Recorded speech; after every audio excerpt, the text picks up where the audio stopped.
Well, si Pangulo syempre has access to many sources including mga intel reports. On naming the said individual, we will leave it to the sound judgment of the President. So, nasa discretion na po ng Pangulo kung papangalanan ba niya at kung kailan, kung magdedesisyon ba siya na pangalanan yung individual na yan. Sir, are there efforts to investigate this particular aspirant and iba-block po ba ng palasyo yung candidacy niya? Alam nyo, yung ating mga law enforcement agencies, especially mga drug enforcement agencies natin, syempre, alam naman po nila kanilang mandato. So, whatever social status at kung sino man mga may nakukuha mga intel reports, alam na po ng ating mga law enforcement agencies kung anong dapat gawin. Bakit po, sir, hindi pa sila nahuhuli hanggang ngayon? And we just got a reaction from Secretary Daila de Lima. She posted this online. Sabi, yung tungkol pa rin po doon.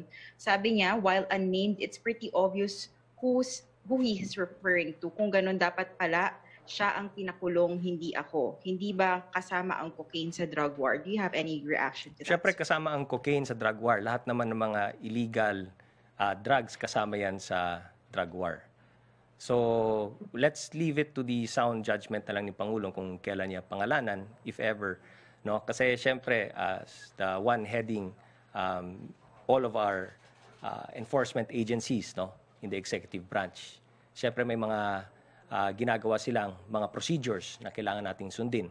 Pagdating kasi sa droga, medyo very technical, no, ang nasa batas, at kailangan sundin natin lahat ng mga proseso at procedures pagdating po sa in any investigation and even in enforcement, even in arrest and seizure, lahat po yan kailangan sundin natin para hindi rin po tayo ma-technical pagdating ng pagsampa ng kaso. So, sir, just a bit of clarification. Ibig sabihin, sir, ongoing yung investigation dito sa particular aspirant and even doon, sir, sa group na tinutukoy ni Presidente na from Davao and Manila?